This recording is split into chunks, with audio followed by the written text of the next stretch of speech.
Muito bem, estamos de volta aqui para a lição de número 10 da doutrina de Cristo, Cristologia, aonde nessa lição nós vamos abordar Cristo na escatologia. Na lição que nós acabamos de estudar, a 9, enfocamos as obras de Cristo no passado e no presente. Abordamos o sacerdócio de Cristo. Agora nós vamos considerar suas obras no futuro para o crente em Jesus. O futuro reserva uma maravilhosa expectativa para todos os crentes. A volta de Cristo, sob dois aspectos. Primeiro, cremos no arrebatamento dos salvos, abrangendo todos os que morreram em Cristo, bem como todos os que tiverem vivos por ocasião da sua volta e que estão aguardando ele. E segundo, a sua manifestação em glória, que será acompanhada dos seus anjos e dos seus fiéis que foram arrebatados. Ninguém sabe a data nem a hora em que esse evento ocorrerá. Nem sabemos se somos ou não a geração que veremos isso. Mas a certeza que temos é que não demorará. E pode ser em nossa vida, e se não for, nós iremos ressuscitar com ele. Os sinais que estamos vivendo hoje indicam que a plena redenção dos filhos de Deus se aproxima rapidamente. Lucas, capítulo de número 21 ao 28, já aqueles sinais que são ditos há quase 2000 anos, mostra que nos aproxima. Ora, quando essas coisas começarem a acontecer, olhai para cima e levantai a vossa cabeça, porque a vossa redenção está próxima. Nessa lição, vamos estudar detalhadamente os eventos que terão lugar por ocasião da volta de Cristo. Consideremos esses eventos à luz das próprias palavras de Cristo e de outras passagens, tanto do Antigo como do Novo Testamento. Nessa lição, vamos abordar 5 textos. Falaremos primeiro do arrebatamento da igreja. Texto 2, trataremos o tribunal de Cristo, que tem sido assunto aí de muitas palestras hoje, disputas. Terceiro, abordaremos a manifestação de Cristo em glória. Quarto, o reino milenar de Cristo, que cremos no reino milenar literal. E quinto, o juízo do grande trono branco. Vamos então abordar. Texto 1. O arrebatamento da igreja. O arrebatamento da igreja inaugura o período que nós chamamos de período apocalíptico do ministério de Cristo, no qual ele irá atuar como Rei dos Reis e Senhor dos Senhores. Dentre muitas promessas feitas por Jesus, destaca-se o arrebatamento da igreja. Vejamos, essas foram suas palavras. E quando eu for e vos preparar lugar, voltarei e vos receberei para mim mesmo, para que onde eu estou, estejais vós também. João capítulo 14, verso 13. 3. O testemunho das Escrituras. Também, o apóstolo Paulo fez do arrebatamento da igreja um dos mais importantes assuntos também de suas pregações e escritos. Esse assunto é o tema central de sua primeira epístola aos Tessalonicenses, de onde destaca as seguintes palavras: porquanto o mesmo Senhor, dada a sua palavra de ordem, ouvida a voz do arcanjo e ressoada a trombeta de Deus, descerá dos céus, e os mortos em Cristo ressuscitarão primeiro. Depois, nós, os vivos, os que ficarmos, seremos arrebatados juntamente com eles dentre as nuvens para o encontro do Senhor nos ares, e assim estaremos para sempre com o Senhor. Portanto, os salvos que estiverem vivos irão encontrar o Senhor nos ares. 1 Tessalonicenses 4, 16 a 17. O arrebatamento da igreja poderá ocorrer a qualquer momento. Diz que será um abrir e fechar de olhos. O apóstolo Paulo diz que o dia do Senhor também virá como ladrão. Portanto, o arrebatamento é iminente. 1 Tessalonicenses 5:2. É bom observar que, de acordo com o texto de Paulo, já citado, Cristo não se manifestará pessoalmente ao mundo, mas no momento do arrebatamento se dará a manifestação do Senhor nos ares, aonde ele arrebatará a sua igreja. Esse é um evento que envolve só os salvos. O contemplarão como ele é e darão entrada no céu. A respeito desse milagre da ressurreição dos mortos em Cristo e da transformação dos salvos, que é o arrebatamento dos salvos vivos, no momento do arrebatamento, Paulo escreve também em 1 Coríntios 15, versos 51 a 53. 1 Coríntios 15 é o grande capítulo da ressurreição. Eis que vos digo um mistério. Nem todos dormiremos, mas transformados seremos todos. No momento, num abrir e fechar de olhos, ao ressoar da última trombeta. A trombeta soará, os mortos ressuscitarão incorruptíveis e nós seremos transformados, porque é necessário que esse corpo corruptível se revista da incorruptibilidade e que o corpo mortal se revista da imortalidade. 1 Coríntios 15, 51 a 53. É o corruptível se revestindo da incorruptibilidade. É o mortal se revestindo da imortalidade. São as limitações humanas sendo anuladas pela comunicação da vida eterna emanente da pessoa de Cristo, que é a própria vida. Falemos agora de alguns fatos importantes quanto ao arrebatamento.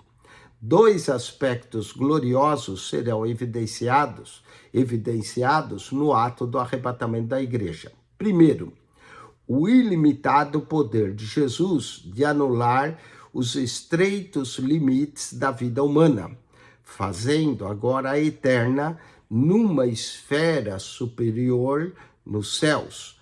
Para isso, ele vencera a morte, comunicando aos seus a sua própria vida.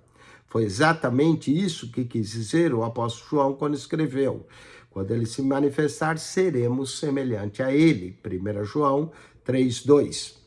O segundo aspecto glorioso que se destaca no fato do arrebatamento da igreja é o santo desejo de Cristo de ter os seus consigo o mais rápido possível. Isso foi o que ele manifestou na sua oração sacerdotal em João 17, ao dizer: Pai, a minha vontade é que onde eu estou, estejam também comigo os que me destes, para que vejam a minha glória que me conferistes. João, capítulo 17, versículo 24. Nós iremos às nuvens do céu. A igreja formarão um todo para jamais afastar-se um do outro. Estaremos com Cristo aonde ele está. Vamos aos exercícios. Assinale com X a alternativa correta. Em sua primeira epístola aos Tessalonicenses, diz o apóstolo Paulo que o Senhor Jesus descerá do céu. Todas estão corretas. Ouvida a voz do arcanjo, os mortos em Cristo ressuscitarão e nós que ficarmos vivos seremos arrebatados. 10:2. Cristo não se manifestará pessoalmente ao mundo no arrebatamento, mas nos ares. Aqui, letra B, arrebatará a sua igreja. Arrebatará a sua igreja. 10:3, com a manifestação de Jesus nos ares, os mortos em Cristo ressuscitarão. Letra A, incorruptíveis. 10:4, diz o apóstolo Paulo aos Coríntios que é necessário que o nosso corpo corruptível Letra C, se revista da incorruptibilidade. Vamos agora ao texto 2. O que se dará logo após o arrebatamento? Para os salvos, o tribunal de Cristo. Logo após o arrebatamento da igreja, virá o tempo descrito na Bíblia, na terra, como chamado a grande tribulação. Na terra será um tempo de horror para o mundo gentílico e também de aperturas para Israel, que nunca recebeu o seu Messias. Enquanto isso, os crentes arrebatados comparecerão diante do tribunal de Cristo. E na sequência do tribunal terá lugar a festa celestial, que a Bíblia chama de as bodas do Cordeiro. Portanto, nós somos chamados as bodas do Cordeiro. As bodas do Cordeiro é o casamento entre Cristo e a sua igreja. O que será então o julgamento do tribunal de Cristo? E o que será julgado no tribunal de Cristo? O apóstolo Paulo escreveu o seguinte: importa que todos nós compareceremos perante o tribunal de Cristo, para que cada um receba o bem ou mal que tiver feito por meio do corpo. 2 Coríntios 5:10. A função desse tribunal está destacada em Mateus, capítulo 20, verso 8. Ao cair da tarde, disse o Senhor da vinha ao seu administrador: chama os trabalhadores e paga-lhes o salário, começando pelos últimos, indo até os primeiros. O julgamento da igreja no tribunal de Cristo é retratado também na parábola dos talentos, Mateus capítulo 25, verso 14 ao 19.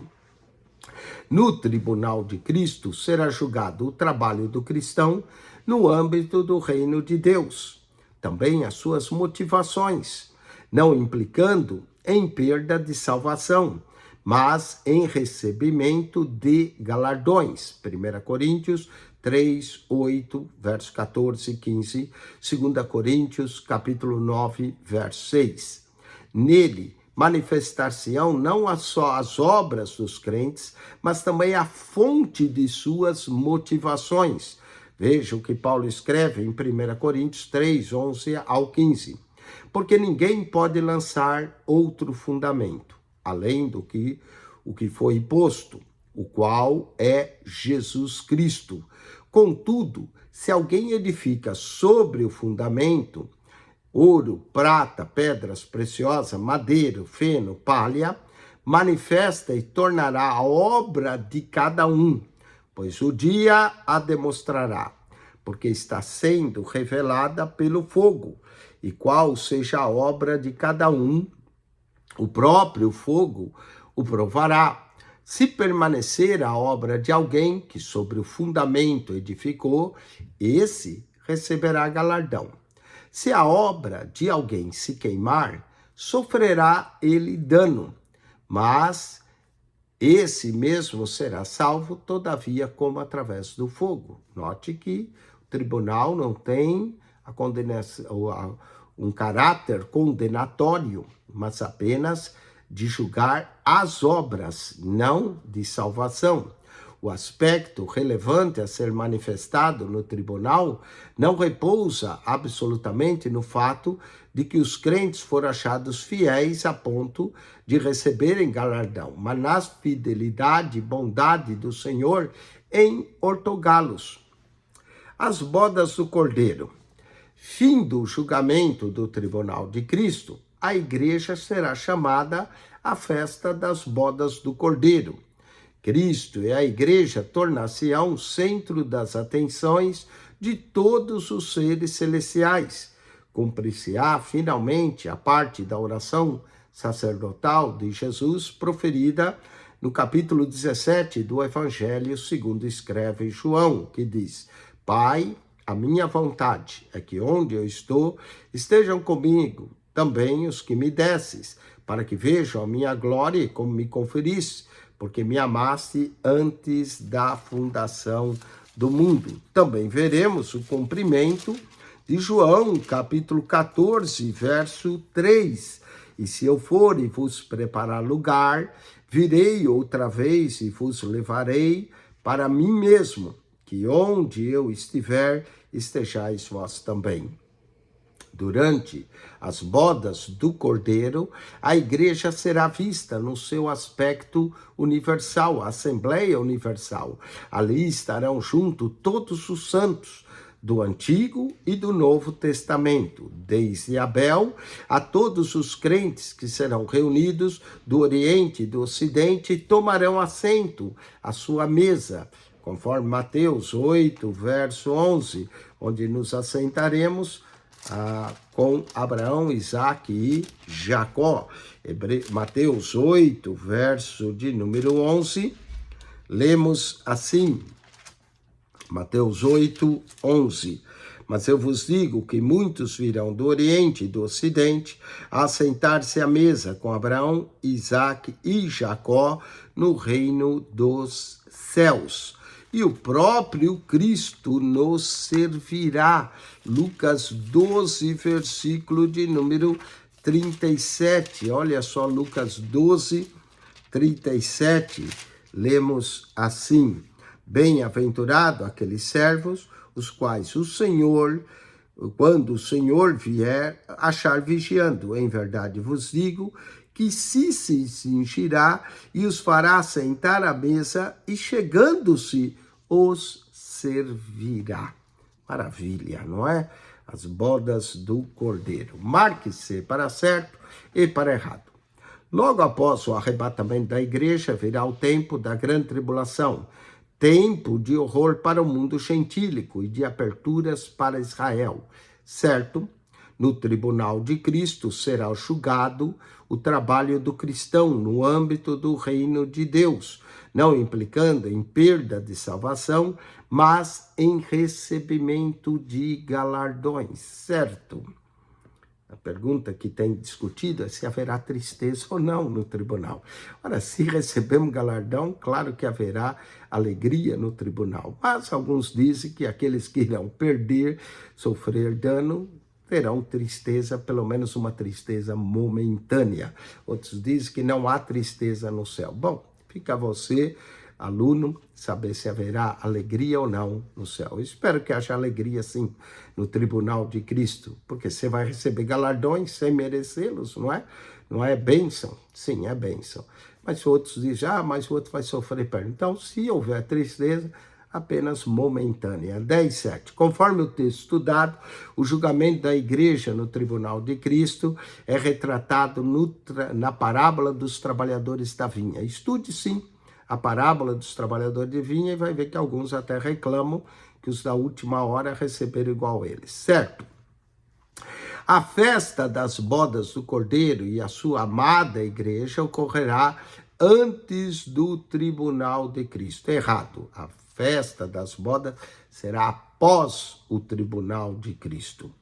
Vamos ao texto 3. Esse é outro problema que os escatologistas cometem: erros de tempo, erros de eventos. Achar que, por exemplo, o arrebatamento, a vinda de Cristo é a mesma coisa, a grande tribulação, e aí ocorre todo tipo. Nós temos que pôr em ordem os eventos escatológicos para não cometer erros escatológicos. Vamos ao texto 3, a manifestação de Cristo em glória. A Bíblia não só afirma que a igreja será arrebatada ao encontro do Senhor nos ares, 1 Tessalonicenses 4,17, como também que Cristo voltará pessoalmente à terra no final da grande tribulação. Novamente, olha a sequência dos eventos escatológicos. E ele virá acompanhado dos seus santos e dos anjos. Cristo mesmo falou abundantemente sobre a sua segunda vinda.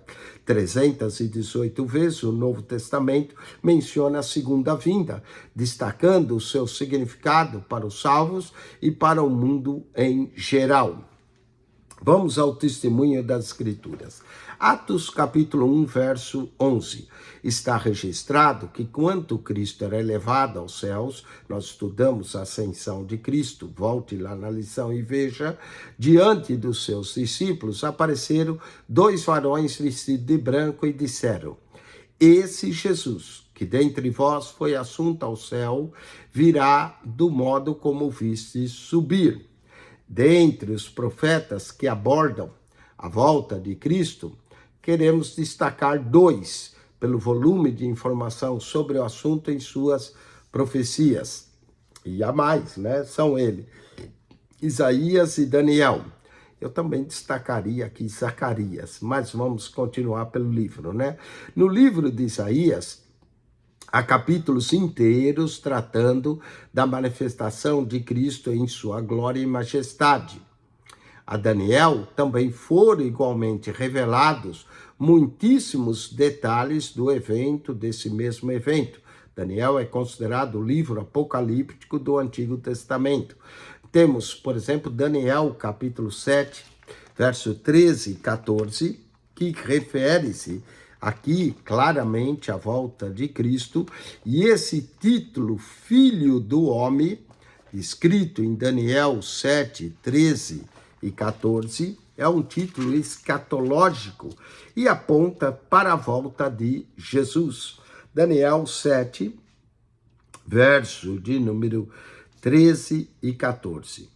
Estava eu olhando nas minhas visões de noite, visões noturnas, e eis que vinha nas nuvens do céu um como filho do homem, e se dirigiu ao ancião de dias, e fizeram chegar até ele. Agora presta atenção no verso 14. E foi-lhe dado o domínio e a honra e o reino. Recebeu 3 coisas aqui: domínio, honra e o reino, para que todos os povos, nações e línguas, olha aí, domínio, honra e reino, para todos os povos, nações e línguas, o servisse. E o seu domínio é um domínio eterno, que não passará, e o seu reino, o único, que não será destruído. Que texto maravilhoso. Vamos agora ao texto de Isaías 60. Isaías 60, não é? Porque é outro capítulo que menciona acerca desse reino maravilhoso de Cristo. Isaías 60, onde menciona que Jerusalém será restituída à sua glória. Levanta-te e resplandece, porque já vem a tua luz, e a glória do Senhor vai nascendo sobre ti. Porque eis que as trevas cobrirão a terra, e a escuridão os povos, mas sobre ti o Senhor virá surgindo, e a sua glória se verá sobre ti. E as nações caminharão à tua luz, e os reis ao resplendor que te nasceu. Levanta em redor os olhos e vê, todos esses já se ajuntaram, e vem a ti, teus filhos virão de longe, e as tuas filhas se criarão ao teu lado. Então o verás e serás iluminado, e o teu coração estremecerá e se alargará, porque a abundância do mar se tornarão a ti, as riquezas das nações a ti virão. Você pode ler o capítulo todo, eu vou ficar com esses 5 versos para você ver que Cristo mesmo disse também que ele viria, e ele declarou que seria como nos dias de Noé. Também será a vinda do Filho do Homem. Porque assim como nos dias anteriores ao dilúvio, comiam e bebiam, casavam-se e davam em casamento até o dia em que Noé entrou na arca e não o perceberam, senão quando veio o dilúvio e os levou a todos. Assim será também a vinda do Filho do Homem. Mateus 24, 37 a 39. O apóstolo Pedro também escreveu sobre o assunto dizendo: virá, entretanto, como ladrão o dia do Senhor, 2 Pedro 3,10. A manifestação de Cristo em glória terá um duplo significado. Primeiro, revelar-se-á a Israel como o Messias, salvando da iminente destruição sobre os exércitos comandados durante a grande tribulação pelo anticristo. E segundo, revelar-se ao mundo e à igreja, antes espezinhada pelos homens, porém hoje glorificada como a noiva do Cordeiro. Naquele dia, agora sim, Zacarias, naquele dia, o povo de Israel centrará sua atenção em Jesus Cristo, a quem transpassou, e sobre ele lamentará. Leiamos agora a profecia de Zacarias, capítulo de número 12, versículo 10. Zacarias profetizou muitas coisas sobre a volta de Cristo, até sobre o Monte das Oliveiras que ele viria. Zacarias 12, 10. E sobre a casa de Davi, sobre os habitantes de Jerusalém, derramarei o espírito de graça e de súplicas, e olharão para mim, a quem transpassaram, e prantearão como quem pranteia por um unigênito, e chorarão amargamente por ele, como se chora amargamente pelo primogênito. Olha aí, aqui mostra que Israel se chorará a quem transpassaram. Ele foi transpassado. Olha só, Zacarias 13, verso 6. E se alguém lhe disser que feridas são as tuas mãos, dirá ele, são as feridas com que fui ferido na casa dos meus amigos. Zacarias 14, 4 menciona, e naquele dia estarão seus pés sobre o Monte das Oliveiras. Assim como ele foi, voltará, que está de frente de Jerusalém para o Oriente. O Monte das Oliveiras será fendido pelo meio. Para o Oriente, para o Ocidente, haverá um vale muito grande, e a metade do monte se apartará para o Norte e para o Sul. Quer dizer, vai se apartar não só pelo meio, em 4 partes, não é? Para o Norte, para o Sul, para o Oriente e para o Ocidente haverá um vale. De acordo com isso, lamentarão aquele que transpassaram, Zacarias 12, 10, e por sua vez os ímpios também o verão, e todas as nações clamarão aos montes apavorados. Apocalipse 6, 16, 17. Caia sobre nós, escondei-nos da face daquele que se assenta no trono e da ira do Cordeiro, porque chegou o grande dia da ira. O grande dia da ira é a grande tribulação, e deles a quem é que pode suster-se. Cristo, falamos do Cristo, centro das atenções. A manifestação de Cristo centrar-se-á não no evento em si, mas em sua pessoa. Cristo, ele será o centro de todos os aspectos desse fato histórico. Zacarias diz que os judeus naqueles dias lamentarão, não diante do fato de o haverem negligenciado, mas o ministério dos profetas é a revelação dos anjos, mas por haverem rejeitado a Cristo, a quem foram transpassado, que agora é revelado como o Messias desejado. Que feridas são essas? Zacarias 13:6, Zacarias 12:10, verão aquele a quem transpassaram. Nesse dia, todos os governos, reinos da terra, terão seus alicerces sacudidos e suas estruturas destruídas diante da face excelsa de Cristo, a quem Deus Pai capacitou como juiz de toda a terra. Israel, até então, estava sobre a mira das armas do anticristo. Será salvo miraculosamente pelo Messias, por Cristo, graças à intervenção do Senhor, por meio da palavra que saíra da sua boca, e ele destruirá o inimigo com o sopro da sua boca, 2 Tessalonicenses 2:8. E pela sua manifestação, a qual espada também abatendo seus inimigos, Apocalipse 19:21, da espada aguda que sai da sua boca. Vamos aos exercícios desse texto. Relacione a coluna A de acordo com a B. Durante esse evento, 2 varões vestidos de branco apareceram diante dos discípulos. Isso é a ascensão de Cristo no Monte das Oliveiras. Letra C, ascensão de Cristo. 10:10 destaca-se pela quantidade de informações abordada sobre a volta de Cristo. Letra D, o profeta Isaías e Daniel. Lembra que também temos Zacarias, não é? Mas Isaías e Daniel, letra D aqui. Revelar-se a Israel como Messias e revelar ao mundo a igreja glorificada. A letra B, o significado da manifestação de Cristo em glória. Quando Cristo vier em glória, há dois propósitos: revelar-se a Israel como Messias e revelar-se ao mundo com a igreja glorificada. 10:12, centrar-se-á não no evento em si, mas em sua pessoa. Aqui, letra A manifestação de Cristo. Vamos ao texto 4.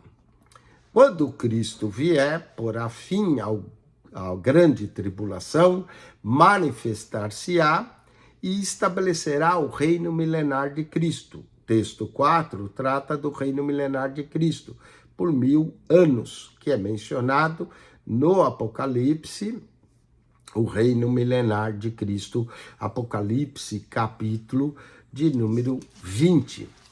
Vamos falar, nós cremos no reino, tem gente que é milianista, crê num reino simbólico, que é o tempo da igreja. No nosso caso, nós cremos no reino milenar de Cristo, literal, e defendemos a literalidade do reino aqui. Com a manifestação de Cristo em glória, dar-se-á o livramento de Israel e a destruição dos exércitos do anticristo, pondo fim, assim, o período chamado Grande Tribulação. Também se dará a prisão de Satanás e o estabelecimento do reino de Cristo sobre a terra por um período de 1000 anos. A única coroa que Cristo recebeu na terra foi uma coroa de espinhos. Ele virá com diademas sobre sua cabeça, coroas de glória, diademas no plural, muitas coroas. Dentre as muitas passagens das Sagradas Escrituras que fala sobre esse reino de paz e que a terra experimentar, destacamos as palavras novamente do profeta Isaías. Isaías, no capítulo 65, versículo 18 a 22, nos descreve acerca do reino milenar. Claro, também temos o livro de Apocalipse, mas vamos ficar com o livro do profeta aqui, Isaías 65, versículo 18 ao 22, diz: Mas vós fogareis e exultareis perpetuamente no que eu crio, porque eis que crio para Jerusalém alegria e para o seu povo gozo. E folgarei em Jerusalém, exultarei no meu povo, e nunca mais se ouvirá nela voz de choro, nem voz de clamor. Não haverá mais nela criança de poucos dias, nem velho que não cumpra os seus dias, porque o jovem morrerá de 100 anos, mas o pecador de 100 anos será amaldiçoado. Note aqui que a morte não é exterminada para os que vivem no milênio. A vida eterna é dada aos salvos, mas aqui, durante o milênio, ainda haverá morte, e um jovem morrerá de 100 anos.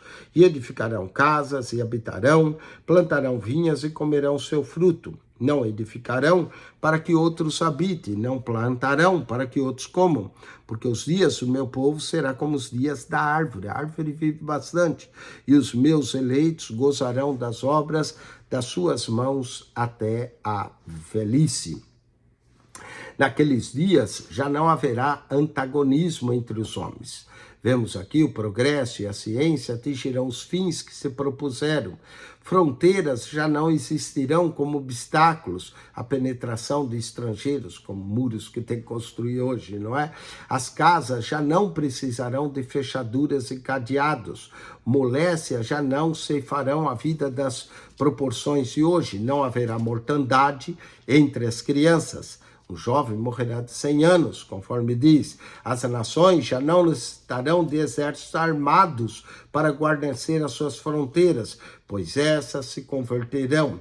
Leiamos Isaías 2:4. Essas converterão as suas espadas em relhas de arado e as suas lanças em podeiras.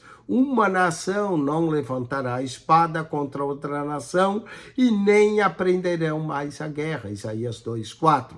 Isaías também, capítulo 11, do verso 1 ao 6, também menciona esse tempo chamado a Era Áurea do Milênio. A paz será desfrutada pelos habitantes da terra durante aquele tempo. Deve-se principalmente ao fato que Satanás estará preso, Apocalipse 20.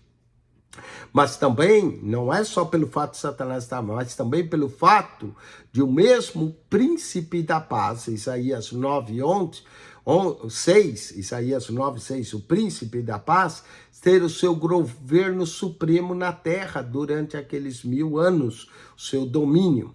A sede do governo de Cristo no milênio será em Jerusalém, a mesma cidade que o rejeitou e o crucificou, condenou, crucificou, ele há de voltar. E note que quando ele vier, Zacarias 14:4, virá sobre o Monte das Oliveiras. Sua glória, majestade estará ali. Escreve o profeta Isaías ainda em Isaías capítulo 2, verso 2 a 4. Nos últimos dias acontecerá que os montes da casa, o monte da casa do Senhor será estabelecido, e no cume dos montes se elevará sobre os outeiros, e para ele afluirão todos os povos. Irão muitas nações e dirão: vinde, subamos ao monte do Senhor, a casa do Deus de Jacó, para que nos ensine os seus caminhos e andemos pelas suas veredas. Porque de Sião sairá a lei, e a palavra do Senhor de Jerusalém. Ele julgará entre os povos e corrigirá muitas nações. Isaías capítulo 2, verso 2 ao 4. Vamos aos exercícios desse texto 4, assinale com X, a alternativa correta.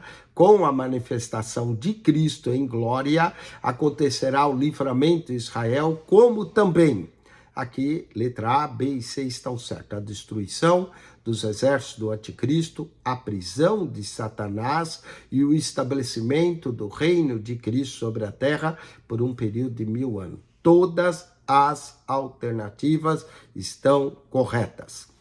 10:14. Mas vós folgareis e exultareis perpetuamente no que eu crio, porque eis que crio para Jerusalém alegria e para o seu povo regozijo. Palavras do profeta Isaías, letra A. Letra A. E 10:15, o reino milenar de Jesus terá como sede do governo a cidade de, letra B, Jerusalém. Será no Monte Sião, mas será a sede em cidade de Jerusalém. A mesma cidade crucificou a Cristo. Texto 5 e último texto da nossa lição 10, Cristo na escatologia. Falemos agora do juízo do grande trono branco, que se dará no final após o milênio. No final do reino milenar de Cristo, será marcado com a soltura rápida de Satanás, que acirrará os ânimos das nações contra o trono e contra o governo de Cristo. Mas então Satanás será lançado no lago de fogo e enxofre. Apocalipse, capítulo de número 20, versos 7 a 10, você pode ler sobre o final do milênio, a soltura de Satanás. Logo após que Satanás for lançado no lago de fogo e enxofre, onde já estava a besta e o falso profeta, terá lugar nos céus o chamado juízo do grande trono branco, também chamado de juízo final. Esse juízo, se você notar, é para os incrédulos, não para o crente. O crente comparece perante o tribunal de Cristo, conforme mencionamos no texto dessa lição. O tribunal de Cristo é para recebimento de galardões e não para condenação de ninguém. Já o juízo do grande trono branco, que se dará no final do milênio, após o milênio, será para os incrédulos, para os ímpios, no juízo do grande trono branco, e terá o caráter de lançar todo aquele que não estiver escrito no livro da vida no lago de fogo.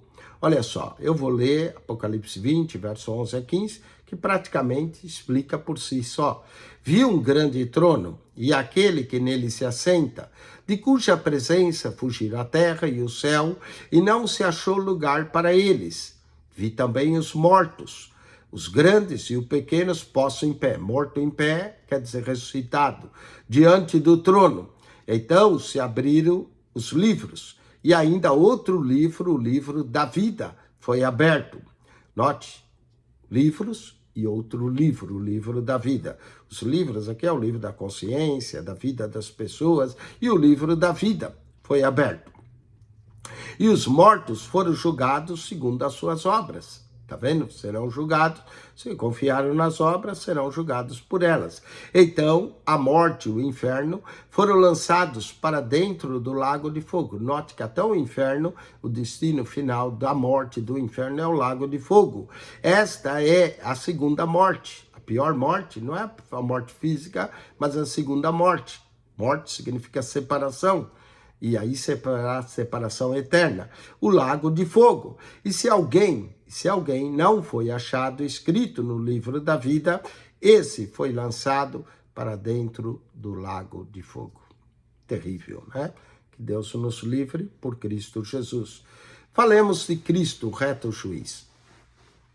Falando sobre a primazia de Cristo, acerca do julgamento do mundo, disse o apóstolo Paulo em sua pregação em Atenas. Mas Deus estabeleceu um dia em que há de julgar o mundo com justiça, por meio de um varão que destinou e acreditou diante de todos, ressuscitando dentre os mortos. Atos, capítulo 17, versos 30 e 31. Cristo também será aquele que há de julgar os vivos e os mortos. O centro de todas as tensões durante esse julgamento será o próprio Cristo, que julgará o mundo com justiça e com equidade. Aquele Cristo que um dia foi humilhado, traído, julgado e crucificado por todos os homens ímpios, agora estará sentado no trono de sua majestade. Todas as coisas lhe serão sujeitas, toda boca se cala diante dele, e todo ouvido será aberto a ouvi-lo pronunciar o veredito final. Os salvos estarão lá, não para serem julgados, posto que já nenhuma condenação há para os que estão em Cristo Jesus, Romanos 8:1, mas estarão como espectadores. Só aqueles que não experimentaram a operação regeneradora de Cristo serão julgados. Esse julgamento assinalará o ponto máximo da glória e da soberania de Cristo, aquele de quem depende o destino eterno de todas as almas. O amado Salvador de hoje será o severo juiz de amanhã. Ninguém poderá suborná-lo, pois ele há de julgar o mundo com justiça e com equidade. Atos 17, 31. Consumado esse juízo, será concluída a obra da redenção do homem na presente esfera da vida, planejada antes que houvesse mundo, antes dos alicerces do universo foram lançados, cumprir-se-á então a palavra que o apóstolo Paulo escreveu, porque todas as coisas sujeitou debaixo dos pés. E quando diz que todas as coisas lhe estão sujeitas, certamente exclui aquele que tudo lhe subordinou. Quando, porém, todas as coisas lhe estiverem sujeitas, então o próprio Filho também se sujeitará àquele que a todas as coisas lhe sujeitou, para que Deus seja tudo em todos. 1 Coríntios 15, 27 e 28. Agora, Cristo e a igreja, num só cortejo, darão entrada à vida eterna, que será adornada, entre muitas coisas, por um novo céu e uma nova terra, aonde habitará a justiça de Deus. O novo céu e a nova terra é o estado eterno. A nova Jerusalém, que desce do céu, estará no estado eterno. Novos céus, nova terra, Apocalipse 21. Isaías 65, 17, fala de novos céus e nova terra, sendo tudo Deus, sendo tudo em todas as coisas. O estado eterno. Apocalipse 21, 22, Isaías 65, 17, você pode ler sobre isso. Vamos associar a coluna A de acordo com a B. 10:16 será marcado como uma soltura rápida de Satanás. Letra B, o final do reino milenar de Cristo. 10:17 será o centro de todas as tensões durante o julgamento do grande trono branco. Letra D, Cristo. 10:18 assinalará o ponto máximo da glória e soberania de Cristo. Letra A, o julgamento do grande trono branco. 10:19, terminado esse juízo, conclui-se essa obra planejada antes que os alicerces do universo, do mundo, fossem lançados. Letra C, a redenção do homem. A redenção do homem. A conclusão da obra da redenção. E falando em conclusão, vamos concluir essa lição, a doutrina de Cristo, Cristologia, com a revisão da lição agora e depois do teste número 5, que é o teste que engloba a lição 9 e 10. Preste atenção. Revisão da lição. O arrebatamento da igreja dar-se-á com, aqui, o soar da última trombeta, a ressurreição dos mortos, nosso encontro com Jesus. Todas estão corretas. 10:21, fim do julgamento tribunal de Cristo, a igreja será chamada a ter acesso à festa, letra C, das bodas do Cordeiro. Das bodas do Cordeiro. 10:22, durante a manifestação de Cristo em glória, ele irá se revelar a Israel como Messias, irá revelar ao mundo a igreja então glorificada, Israel e sua atenção em Jesus, sobre ele lamentará. Todas estão corretas. 10:23, a paz que será gozada pelos habitantes da terra no reino milenar deve-se ao fato de Cristo, o príncipe da paz, ser o governante da terra, não é? Aqui é a letra A, de Cristo ser o governante da terra. 10:24, após haver sido solto, ao término do milênio, Satanás, por se acirrar os ânimos das nações da terra contra o trono e o governo de Cristo. Letra B, na 10:24. Com isso, concluímos mais uma matéria. O aluno da idade deve fazer a sua matrícula, não, inscrição, né? Você já está matriculado, mas pedir a sua próxima matéria junto à secretária do núcleo, não é? Para que você tenha acesso à próxima matéria. Agora, o aluno, espere antes de ir, né? Vamos fazer a revisão do teste de número 5, que engloba a lição 9 e 10 da doutrina de Cristo. Preste bastante atenção nessa revisão do teste para que você seja bem sucedido. Se você prestar atenção, nós vamos ler as questões, apontar-lhe as respostas, para que você seja bem sucedido. Se você prestar atenção, você terá sucesso no seu teste da lição, teste 5 da nossa lição da doutrina de Cristo, que engloba a lição 9 e 10.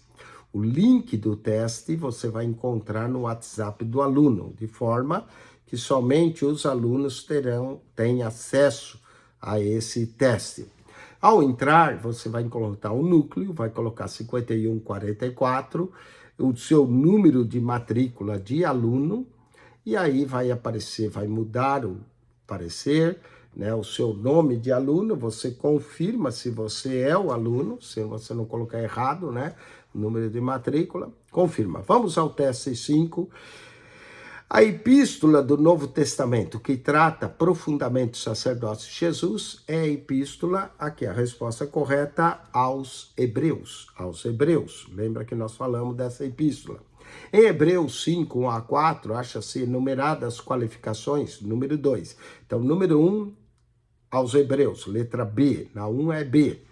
2. Em Hebreus 5 a 4, acha-se enumerada qualificações e funções do sumo sacerdote, todas preenchidas por Jesus, que é escolhido entre os homens, ser aprovado por Deus, ser capaz de conduir-se. Todas estão corretas. 2, letra D.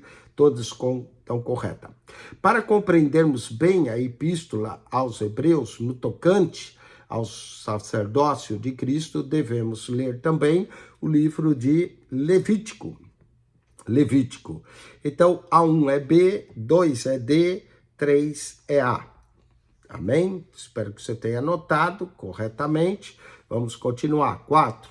No dia da expiação, o sumo sacerdote apresenta 2 bodes no altar de Deus. Um deles era imolado, o outro conduzido vivo ao deserto. Esses 2 bodes representam, respectivamente, a morte de Cristo, não é? A letra A diz a morte de Cristo, a partilhação de nossa iniquidade ante os olhos de Deus, a morte de Cristo em lugar de transgressor e a vida eterna que dele recebemos, a morte de Cristo em lugar de transgressor e a remoção de nossas iniquidades para longe de Deus. Exatamente. A letra C é a mais certa, que tem todas, mas não é todas aqui corretas. A morte, a vida eterna que dele recebemos, a morte de Cristo, em lugar da partilhação ante os olhos de Deus.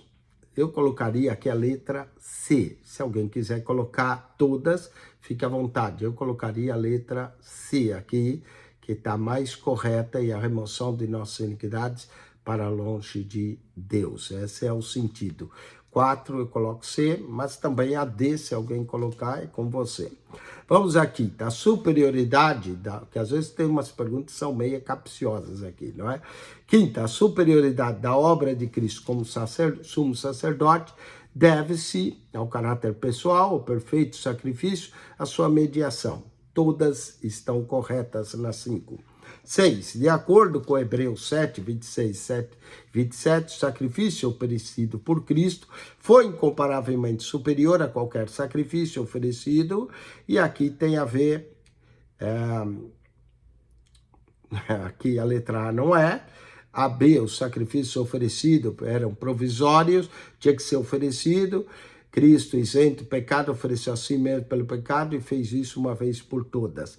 Letra peraí, a B também está certa. Então, aqui é a letra D. Somente as alternativas B e C estão corretas. Olha aí, cuidado, né? Para você não errar. Então, 4 fica C. Se alguém quiser pôr D, fica a seu critério, mas 4 eu colocaria C. 5, a D. E 6, a D. As B e C estão corretas. Vamos continuar. A 7ª. A superioridade do sacerdócio de Cristo quanto ao santuário deve-se ao fato que, não é? O sacerdócio levítico oferecia no tabernáculo e mais tarde nos templos judaicos, quanto o sacerdócio de Cristo é o próprio céu. A letra A está correta. Vamos ler as demais para ver se não são todas. Atuava no tabernáculo enquanto Cristo desempenhou sua... Não. Aqui, pronto, a letra A é a certa, a B já está errada, a 7ª é A. 8º, conforme Hebreus 4, 15, 16, o ministério intercessor de Cristo é superior ao dos sacerdotes levíticos, por quê? Somente ele pode interceder por nós, A está certa. B, ele é capaz de compadecer. C, ele é onipresente. Todas estão corretas. 8ª, letra D. Então, 7A, 8ª D. 9ª, o evento que poderá ocorrer a qualquer momento, inaugurando o período apocalíptico do ministério de Cristo, é aqui o arrebatamento. O arrebatamento. Esse é o evento que vai ocorrer. Sim, depois do arrebatamento, a grande tribulação e aqui a ressurreição dos ímpios. Então, letra C na 9. 7A, 8. D, 9C. Vamos mais adiante. Vamos agora à 10ª questão. No arrebatamento, os salvos experimentarão no corpo glorioso o poder de Jesus, tornando aptos para a dimensão celestial. Aqui, letra A está certa. Os que morreram salvos ressuscitarão incorruptíveis e os salvos vivos subirão como estão. Não, como estão não. Os que morreram salvos tão somente enquanto serão aqui. A letra A é a certa na 10ª. Letra A. E aqui não é todas, não. Letra A é a 7ª, a correta. 11. O recebimento de galardões no tribunal de Cristo dar-se-á com base na graça de Deus, que não somente salva e perdoa, mas tem prazer em galardoar. o tamanho e alcance da obra realizada por cada crente, no merecimento de cada crente, por muitas vezes, todas aqui estão corretas. A 11 pode pôr D, todas corretas. 12. Os dois profetas que mais informam sobre a segunda face da volta de Cristo, sua manifestação em glória, Isaías e Daniel, letra B. Então, 10 é A, 11 é D, 12 é B. Vamos às últimas 4 perguntas. 13. A manifestação de Cristo em glória terá duplo propósito: revelar ao mundo a igreja glorificada, castigar a Israel...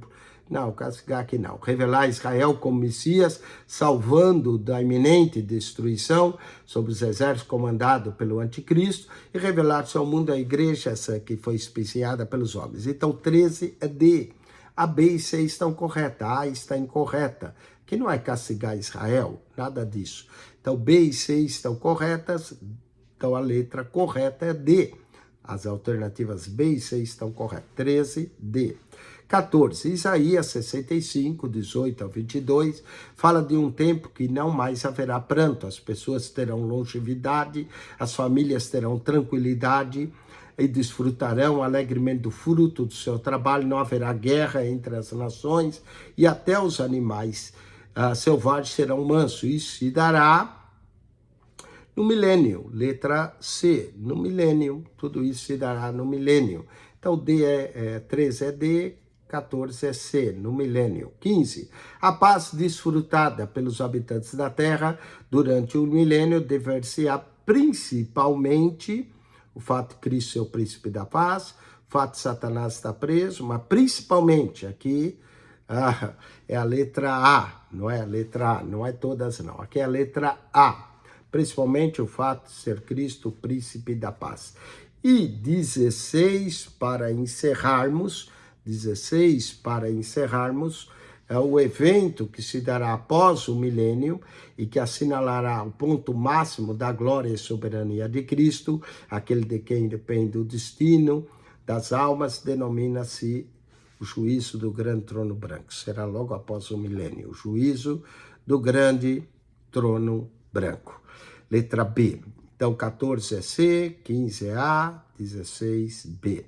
Se você respondeu, você vai clicar finalizar a prova e ali dará o resultado do seu teste. Eu espero que você tenha tirado 10. Mas lembra que há uma pergunta lá que nós ficamos entre C e B. Se você, quem quiser marcar todas naquela, parece que há 4, você marque e aí você obterá a sua avaliação. Que Deus te abençoe. Se você não tirar 10, deve tirar algo perto. Amém? Que Deus te abençoe, Cristo Jesus. Acione o nosso canal no YouTube, PR Eugênio Piacentini. Se você não é aluno, esteve assistindo às aulas para ganhar conhecimento, parabéns, continue. Caso queira se matricular, entre em contato conosco, daremos acesso à plataforma, ao WhatsApp do aluno para fazer a avaliação. Nós não podemos dar um certificado só por você assistir aula, você tem que fazer a avaliação. E entre no nosso canal, há muito material lá, há mais de 7.570 vídeos para você. PR Eugênio Piacentini, o canal da Bíblia. PR Eugênio Piacentini, se você é sério em aprender da Bíblia, entre em nosso canal. Amém? Agora, se você gosta de fofoca, vai assistir o Fuxico Gospel. Deus te abençoe, Cristo Jesus. PR Eugênio Piacentini, o canal da Bíblia. Só para aqueles que gostam de Bíblia.